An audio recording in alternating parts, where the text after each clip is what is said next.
नमस्कार, आप देख रहे हैं सीधी बात। मैं हूं राहुल कंवल। दिल्ली में चुनावों में अभी भी कुछ वक्त है, लेकिन राजनीतिक सरगर्मी तेजी से बढ़ती चली जा रही है। इस वक्त शहर में पोस्टर की लड़ाई चल रही है और अरविंद केजरीवाल पर आरोप लग रहा है राजनीति के स्तर को गिराने का। इस वक्त सीधी बात कार्यक्रम में मेरे मेहमान हैं आम आदमी पार्टी के नेता अरविंद केजरीवाल। स्वागत है आपका।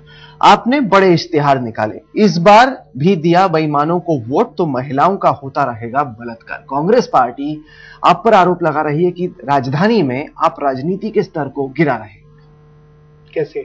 इस तरह का बेतुका आरोप लगा के, जैसे एक तरफ आप इनको बेईमान कह रहे हैं, दूसरी तरफ आप कह रहे हैं कि बेईमानी में और रेप में, मतलब लॉ एंड ऑर्डर से आप रेप को जोड़े तो समझ में आता है, करप्शन से आप रेप को जोड़ते हैं, ये बात हजम नहीं होती। वो तो सीधी सीधी है।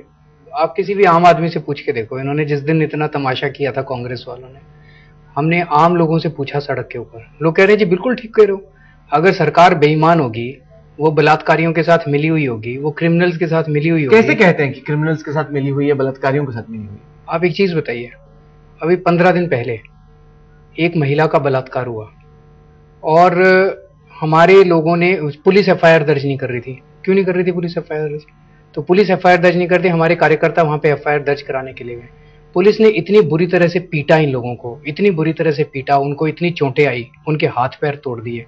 तो ऐसी सरकार अगर है तो ये बेईमान सरकार ही तो है। बेईमान तो कई तरह की बेईमानी होती है, ये भी तो बेईमान सरकार है कि जो बलात्कार कर रहा है उसके खिलाफ आप एफआईआर दर्ज नहीं करते, और जो बलात्कार के कुल कितने एफआईआर दर्ज हुए, उनकी संख्या पहले से बहुत बढ़ गई है। पुलिस ये दावा करती है कि पहले की तुलना में अब जो भी आता है उसकी एफआईआर, उसकी शिकायत दर्ज की जाती है। पर जितने केस हमारे पास आते हैं उनकी तो नहीं होती है।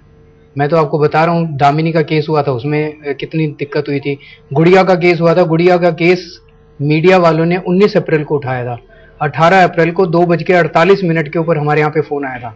जब भी दिल्ली में कोई एफआईआर होती है बलात्कार होता है, शीला दीक्षित कहती है पुलिस हमारे कंट्रोल में नहीं है, पुलिस हमारे कंट्रोल में नहीं है, और कट लेती है। मतलब can the CM get away by saying कि पुलिस हमारे कंट्रोल में नहीं है? तो मैं 2 सवाल पूछता हूं आपसे। आप अगर एक मंत्री बने, आपकी पार्टी अगर सत्ता में आए, तो आप कह रहे हैं कि रेप बंद हो जाएंगे, एक भी रेप नहीं होगा दिल्ली में, गारंटी दे रहे हैं आप? मैं ऐसे नहीं कह रहा। फिर 2 चीजें की जाएंगी। एक तो ये कि दिल्ली पुलिस को सुधारा जाएगा। दिल्ली पुलिस को, अगर दिल्ली में रहना है तो दिल्ली पुलिस को सुधारना। कैसे सुधार लेंगे दिल्ली पुलिस? कई तरह से कर सकते हैं, कई तरह से कर सकते हैं। मुख्यमंत्री इतनी लाचार नहीं होती है। बिजली के दाम पड़े तो कहती है बिजली की कंपनी। आपने पुलिस बताइए, पुलिस भी बताएंगे। बिजली कंपनी के बिजली के रेट बढ़ते हैं, शीला दीक्षित जी कहते हैं बिजली कंट्रोल में नहीं है। पुलिस कहती है पुलिस मेरे कंट्रोल में नहीं है, ये मेरे कंट्रोल में नहीं है। इतनी बेबस और लाचार मुख्यमंत्री है कि बड़ा आसान है। मैं आ रहा हूँ, मैंने आपसे सीधा सवाल पूछा, अगर आप मुख्यमंत्री बने अरविंद केजरीवाल, क्या आप दर्शकों को बता रहे हैं कि दिल्ली में एक रेप नहीं होगा? मैं ये नहीं कह रहा एक रेप नहीं होगा, 2 चीजें होंगी। एक तो आज दिल्ली पुलिस दिल्ली वालों को सुरक्षा नहीं दे पा रही है। Delhi police is not a deterrence against crime, Delhi police is in कल्यूजन with crime, criminals के साथ मिली हुई है दिल्ली पुलिस। तो सबसे पहले ये चीज की जाएगी कि दिल्ली पुलिस को सख्त किया जाएगा। दूसरी चीज ये की जाएगी कि दिल्ली के हर म्युनिसिपल वार्ड में 280 म्युनिसिपल वार्ड है, हर म्युनिसिपल वार्ड में 25-25 कमांडो तैनात किए जाएंगे उस म्युनिसिपल वार्ड की महिलाओं की और उस म्युनिसिपल वार्ड के सीनियर सिटीजन की रक्षा करने के लिए। ये यंगस्टर्स में से लिए जाएंगे और ये रिटायर्ड सैनिकों में से लिए जाएंगे। सैनिक बहुत जल्दी रिटायर हो जाते हैं, they are still capable of doing it. और ये इनका सुपरविजन जो है वो रिटायर्ड आर्मी ऑफिसर्स करेंगे। तो ये कमांडो फोर्स जो है ये दिल्ली की जनता की रक्षा करेगी। तो इनका काम यही होगा कि वहां पे अगर कोई भी एसओएस कॉल आती है तो तुरंत मौके पे पहुंच के उसकी रक्षा। आप एक अलग पुलिस फोर्स खड़ी कर देंगे? It's not a police force. Police force ही हुई। पुलिस फोर्स के पास आईपीसी के अंदर पावर होती है, सीआरपीसी के अंदर पावर होती है। इनके पास आपके यहाँ पे आज तक चैनल जो है, बाहर सिक्योरिटी गार्ड खड़ा है कि नहीं खड़ा? Is it a parallel police force? It is not a parallel police force. वो आपका सिक्योरिटी देता है, उसी तरह से ये सिक्योरिटी देंगे। ये सिक्योरिटी वहां की जनता को सिक्योरिटी देंगे। आज जनता के पास सिक्योरिटी है ही नहीं, ये लोग वहां पे सिक्योरिटी देंगे। एक मिनट आप सुनते तो है नहीं। सिक्योरिटी देंगे वहां की जनता को। और दूसरा, अगर पुलिस किसी केस में वो ढंग से नहीं करती है तो मैं नहीं समझता कि दिल्ली का मुख्यमंत्री पुलिस कंट्रोल में हो या ना हो।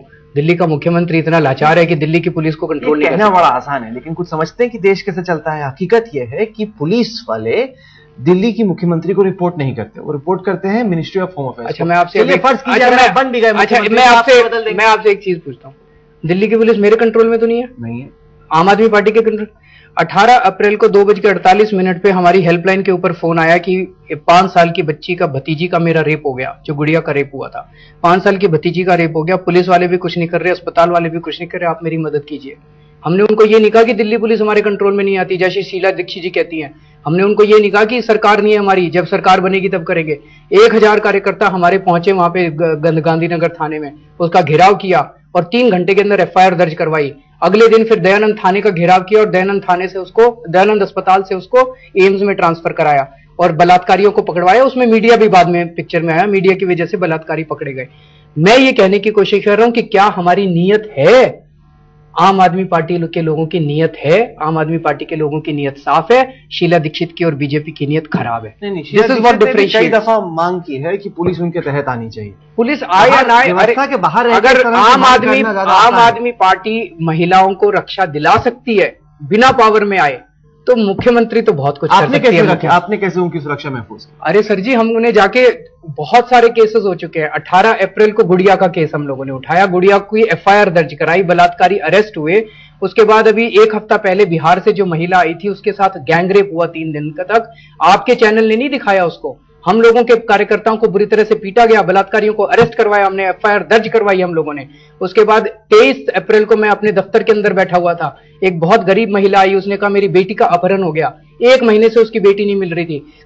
हमारे कार्यकर्ताओं ने जाके इंदिरापुरम थाने का घेराव किया और 24 घंटे के अंदर उसकी बेटी मिल गई। हम आज अगर सरकार के ऊपर प्रेशर डाल सकते हैं बिना कोई पावर हुए, तो पावर मिलने के बाद तो हम बहुत कुछ कर सकते हैं इस पुलिस का। आपको लग रहा है मिल रही है पावर आपको? कैसा चल रहा है आपका कैंपेन आपके हिसाब से? बहुत अच्छा चल रहा है। इस बार आम आदमी पार्टी की सरकार बनने वाली है और ये जो कह रहे हैं ना कि वोट काटेंगे, इनको धक्का लगेगा। मतलब हमने अपना इंटरनल सर्वे कराया जो ये दिखाता है कि 45 से 50 सीट मिलने वाली है। इंटरनल सर्वे तो आप कुछ भी करा सकते हैं, लेकिन जो आपको बताने के लिए थोड़ी करा रहे हैं, हम तो अपने लिए करा रहे हैं। जनता के बीच राय बन रही है, जो विश्लेषकों के बीच बन रही है, जो बाकी पार्टियों के बीच बन रही है, वो ये बन रही है कि अरविंद केजरीवाल की पार्टी इस बार वोट कटवे का काम करेगी, कि आप जो बीजेपी के वोट है वो काटेंगे जो वरना कांग्रेस के खिलाफ पड़ते, और इस वजह से फायदा आप पहुंचाएंगे उसी आदमी को जो आपकी सबसे बड़ी दुश्मन है, शीला दीक्षित। कांग्रेस वाले कह रहे हैं बीजेपी के वोट काटेंगे, बीजेपी वाले कह रहे हैं कांग्रेस के वोट काटेंगे। एक्चुअली हम दोनों के वोट काट रहे हैं, दोनों पार्टियां हार रही हैं और बुरी तरह से हार रही हैं। आप एक दिन मेरे साथ चलिए और नीचे जाके देखिए कि क्या ग्राउंड स्वेल है, क्या अंडर करंट है। लोग दोनों पार्टियों से बहुत बुरी तरह से दुखी हो चुके हैं। नहीं, कहीं ना कहीं आपको नहीं लग रहा कि आपकी भी हैसियत ऐसी होगी जैसे कि मनप्रीत बादल की पंजाब में थी, केशुभाई पटेल की गुजरात में थी, कि आपने कैंपेन तो किया, नुकसान भी पहुंचाया, लेकिन आपके रहते मुझे नहीं लगता मनप्रीत बादल के लिए कोई अंडर करंट था, कोई वेव था। मुझे नहीं लगता केशु भाई का कोई अंडर करंट था। It was a break away group, Keshu भाई was a break away group. हमारा ऐसा नहीं है, ये एक आंदोलन से निकली हुई है और लोग हमें रोज संघर्ष करते हुए देख रहे हैं। लोगों में एक चीज बड़ी क्लियर होती जाए है, इनके अंदर 100 कमियां हो सकती हैं लड़कों के अंदर। नंबर 1, ये लड़के ईमानदार हैं, वो सारे बेईमान हैं। नंबर 2, ये लड़के हिम्मत वाले हैं, डरते नहीं है, रॉबर्ट वाड्रा से नहीं डरते, मुकेश अंबानी से नहीं डरते, वो लोग सब डरपोक लोग हैं, भ्रष्टाचारी लोग हैं। और नंबर 3 कि ये इनकी नीयत साफ है और उनकी सबकी नीयत खराब है। पर इस तरह के आंदोलन कई हुए, लेकिन कभी भी सरकार किसी की नहीं बनी, ये हकीकत है। ये मैं मानता हूं, इस बार नया होगा। बहुत सारी चीजें पिछले 2 साल में ऐसी हुई जो इस देश में कभी नहीं हुई थी, इस बार भी ऐसा होगा जो देश में कभी नहीं हुआ। सरकार बनेगी, 1 साल पुरानी पार्टी की सरकार बनेगी और इतिहास बदलेगा। लेकिन अगर आप देखें भी, आपको बहुत बड़े हेवी ड्यूटी जाने पहचाने कैंडिडेट मिले नहीं आपको खास। आम आदमी आएगा ना, हैवी वेट जितने होते हैं वो लाइबिलिटी लेके आते हैं सारे के सारे। कई हैवी वेट से बात की हम लोगों ने, वो सबकी लाइबिलिटी है। आम आदमी सरकार बनाएगा, आम आदमी जाके विधानसभा में बैठेगा और आम आदमी पॉलिसी के लिए आपको ऐसे लोग चाहिए जिन्हें वोटर जानते हो, पहचानते हो और जिनके नाम पर वोट पड़े। जैसे फर्ज कीजिए आप हुए, या फिर किरण बेदी हुई, प्रशांत भूषण हुए, अन्ना हजारे, लोग जानते हैं इनको। हो सकता है कि इनके लिए वोट पड़े, हो सकता है कि वोट ना पड़े। अनजान लोगों के लिए कौन वोट डालता है? लोग आम आदमी पार्टी के लिए वोट डालेंगे और लोग इस आंदोलन के लिए वोट डालेंगे। हमारे बारे में सब लोग जानते हैं, मेरे लिए वोट डालो। हमारे बारे में मोदी भी यही कहते हैं गुजरात में। हमारे बारे में सब लोग जानते हैं। दिल्ली में कैंडिडेट्स हो सकता है धीरे धीरे, अभी तो 4 महीने हैं, कैंडिडेट्स के बारे में भी जान जाएंगे। प्रचार, हमारे कैंडिडेट्स घर घर जा रहे हैं। आप हमारा नेटवर्क देखिए, 1.25 लाख स्थानीय प्रभारी हमने दिल्ली में बनाए हैं। ना बीजेपी के पास है, ना कांग्रेस के पास है। उनके पास ग्रास रूट वर्कर्स नहीं है, उनके पास पैसा देने के लिए है, पैसे भरे पड़े हैं इनके पास, हायर करते हैं ये वर्कर्स को। ग्रास रूट के ऊपर इनके पास कुछ नहीं है। हमारे 1.25 लाख कार्यकर्ता बने हैं। अब ये जितने कैंडिडेट्स हैं ये स्थानीय प्रभारियों के जरिए घर घर में जा रहे हैं। एक घर कवर हो रहा है। एक दिल्ली का घर कम से कम 3-3, 4-4 बार कवर हो जाएगा चुनाव के पहले, जहां पे हमारे कैंडिडेट्स को जानेंगे। People will be able to know the candidates also. Arvind Kejriwal हमारे साथ है। सेंट्रल इंफॉर्मेशन कमिश्नर ने एक ऑर्डर पास किया कि तमाम राजनीतिक पार्टियां आरटीआई के तहत आएंगी और उनको बताना पड़ेगा कि पैसा कहां से कितना आया। लेकिन लग रहा है कि जितने भी नेता हैं मिलके नहीं चाहते कि ट्रांसपेरेंसी हो, पारदर्शिता हो, चाहते हैं कि पता ही ना चले कि उनको पैसा कहां से। मैं सहमत हूं आपसे। 40 साल लग गए इनको लोकपाल बिल पास नहीं किया। स्टैंडिंग कमेटी, फलानी कमेटी, ढिमकी कमेटी, ये कमेटी, वो कमेटी। लेकिन जब इनके ऊपर आती है, सेंट्रल इंफॉर्मेशन कमीशन ने कहा भाई अपने फंड बताओ, तो ये सारी पार्टियां इकट्ठी हो गई। कोई स्टैंडिंग कमेटी की जरूरत नहीं पड़ी, किसी कमेटी की जरूरत नहीं पड़ी, सारों ने मिलकर ऑर्डिनेंस ला दिया। मतलब ये इन्होंने पार्लियामेंट सेशन की भी वेट नहीं की, ऑर्डिनेंस लाने जा रहे हैं। शर्म आनी चाहिए इन पार्टियों को।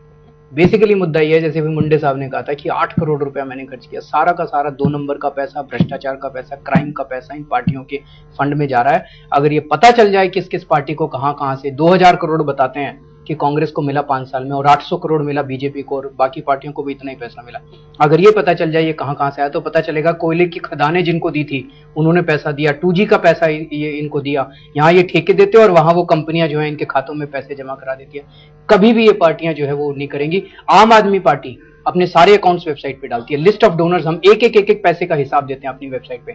हम कर सकते हैं तो ये क्यों नहीं कर सकते। आज हम चैलेंज करते हैं शीला दीक्षित को और विजय गोयल को कि दिल्ली के चुनाव, let Delhi election become the first election. हम अपना सारा पैसा वेबसाइट के ऊपर डाल रहे हैं। शीला दीक्षित भी डाले अपना सारा पैसा वेबसाइट के ऊपर, विजय गोयल भी डाले अपना सारा वेबसाइट के ऊपर पैसा। चुनावों में आपने फैसला किया कि आप शीला दीक्षित का मुकाबला करेंगे। अगर कोई आसान सेफ सीट पकड़ते वो बेहतर ना होता? ये मेरे लिए करियर नहीं है पॉलिटिक्स। पॉलिटिक्स मेरे लिए देशभक्ति की बात है, पॉलिटिक्स मेरे लिए भ्रष्टाचार दूर करने की बात है। शीला दीक्षित जी आज दिल्ली की भ्रष्टाचार की सिंबल बन गई हैं। उनके खिलाफ अभी भी एक भी कोई ऐसा आरोप नहीं है जो कि कानूनी तौर पर सिद्ध हुआ हो। कानूनी तौर पे तो सिद्ध ही नहीं होते।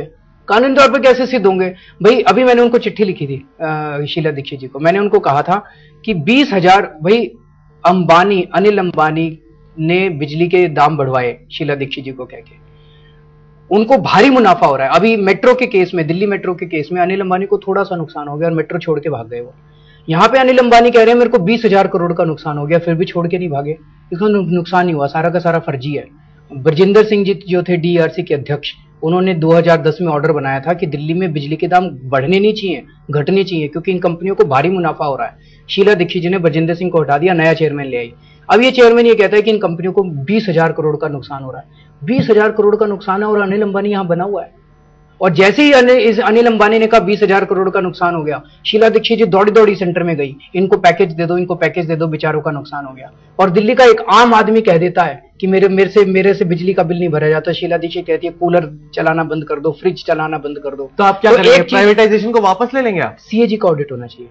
सारे लोग कह रहे हैं सीएजी का ऑडिट होना चाहिए। शीला जी कह रही है मैं सीएजी का ऑडिट कराने को तैयार हूं, पर ये कंपनियां नहीं मान रही। अरे कंपनी कैसे नहीं मान सकती? आप मुख्यमंत्री है कि अनिल अंबानी मुख्यमंत्री है? कंपनी क्यों नहीं? अगर कंपनी नहीं मान रही उनका लाइसेंस कैंसिल कर दो। अमूमन प्राइवेट कंपनियों का ऑडिट नहीं कर सकते हैं। इस केस में 49% इक्विटी स्टेट गवर्नमेंट की है, वो कर सकते हैं। सीएजी ने कई बार कहा है कि हम इनका ऑडिट करना चाहते हैं। दिल्ली हाईकोर्ट के अंदर केस चला गया, दोनों के बीच में मैच फिक्सिंग है। वो ये हाईकोर्ट का केस तो चलता रहेगा। आप ये कहो भाई जब तक दिल्ली हाईकोर्ट का केस नहीं चलता हम दिल्ली में बिजली के दाम नहीं बढ़ाएंगे। देखो अगर सीएजी का ऑडिट, ये कंपनी कैसे कह सकती है हम सीएजी का ऑडिट नहीं कराएंगे, आप इनका लाइसेंस कैंसिल कर दो, दोबारा किसी दूसरी प्राइवेट कंपनी को बुला लो। हमारे देश के अंदर तो ढेरों डिस्ट्रीब्यूशन कंपनी है। कुल मिला के अगर आप देखें, बैंगलोर से तुलना करें, मुंबई से तुलना करें, कोलकाता से तुलना करें, दिल्ली इकलौता ऐसा शहर है जहां 15 साल में कोई ना कोई विकास नजर आता है। सड़कें, फ्लाईओवर, बिजली, पहले की तुलना में ये सब सेवाएं पहले से बहुत बेहतर है। अरविंद, इस बात को कोई नकार नहीं सकता। अब ये हमें समझना पड़ेगा कि क्यों बेहतर है। ऐसा नहीं कि शीला दीक्षित जी ने कुछ किया है, ऐसा नहीं कि इन बिजली कंपनियों ने कुछ किया है। देश के अंदर बिजली का उत्पादन बढ़ा है और उस उत्पादन में दिल्ली का ऑटोमेटिक शेयर बढ़ा है। आज हमारी दिल्ली के अंदर 6,000 मेगावाट की रिक्वायरमेंट डेली है, 7,500 मेगावाट बिजली डेली अवेलेबल है। 1500 Delhi is a surplus state. Delhi was not a surplus state in 2003। तो काम किया ना सरकार ने। सरकार की वजह से नहीं हुआ ना। अरे अपने आप ही हो रहा है। मतलब जो हो रहा है वो देश भर श्रेय देने को आप तैयार नहीं है बिल्कुल भी। कमाल की राजनेताओं वाली बात करें। कैसे देश, आप सड़कें देखें, सड़कें पहले से बेहतर हैं। सड़कों पे भी आता हूं, पहले बिजली की बात कर ले भाई। आज देश के अंदर बिजली की प्रोडक्शन बढ़ी है, उसके अंदर दिल्ली ने कोई नए पावर प्लांट लगाए हो तो हम शीला दीक्षित जी के पैर पकड़ लेंगे जी। आपने कमाल की बात है अरविंद। कुछ दिल्ली ने पावर प्लांट, शीला दीक्षित का लेना हो ना देना हो, गलती उनकी है। कुछ ठीक हो जाए तो लेना हो ना देना हो, उनका श्रेय कहीं नहीं आता। ठीक हुआ हो तो सही भाई। दिल्ली के अंदर बिजली की चोरी कम हुई, इसका श्रेय हम देते हैं। 2003 के अंदर 50% बिजली की चोरी थी, आज 15% बिजली की चोरी हो गई। ये हम श्रेय देते हैं। रेगुलर सप्लाई आ रही बिजली? एक मिनट, लेकिन ये 35% जो मुनाफा हुआ ये गया कहां? 50% से बिजली की चोरी होती थी, उन दिनों में सरकार को रेवेन्यू नहीं मिलता था। शीला दीक्षित जी ने कहा था भाई हम बिजली की चोरी बहुत हो रही है, हम प्राइवेटाइज कर रहे हैं, जब प्राइवेटाइज हो जाएगा तो ये बिजली की चोरी कम करेंगे और हम बिजली के दाम कम कर देंगे। अब 13 साल के अंदर बिजली की चोरी कम हो गई, 35%, हजारों करोड़ रुपया बच गया। ये पैसा गया कहां? ये बड़ा क्वेश्चन है। दिल्ली के अंदर बिजली के दाम कम होने की वजह बिजली के दाम और बढ़ गए, ये बड़ा क्वेश्चन है। ये पैसा कहां गया?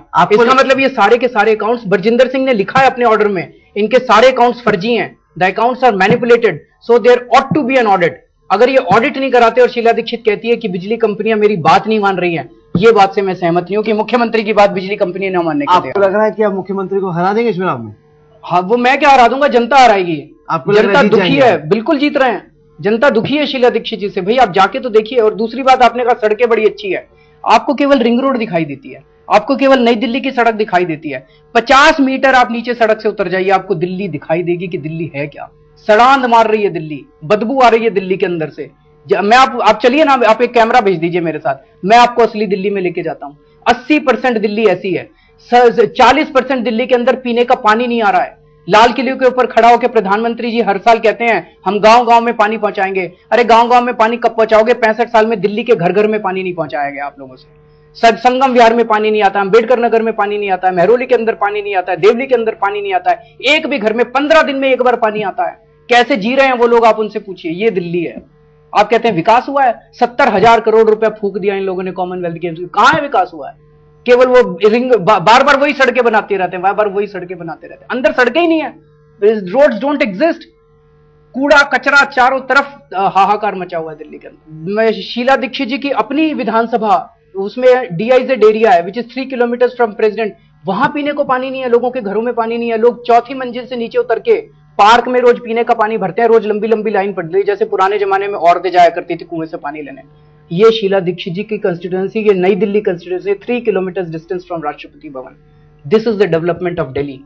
There is no development in Delhi. विकास के नाम पे विनाश हुआ है, भ्रष्टाचार हुआ है। चलिए, आपने हमें वक्त दिया, सीधी बात कार्यक्रम में आए, इसके लिए आपका बहुत बहुत शुक्रिया। आपने बुलाया, इसके लिए बहुत बहुत शुक्रिया। तो ये थी अरविंद केजरीवाल से आज की सीधी बात। ये कार्यक्रम आपको कैसा लगा? आप अपनी राय हमें ईमेल के जरिए भेज सकते हैं। हमारा ईमेल का पता है sb@aajtak.com।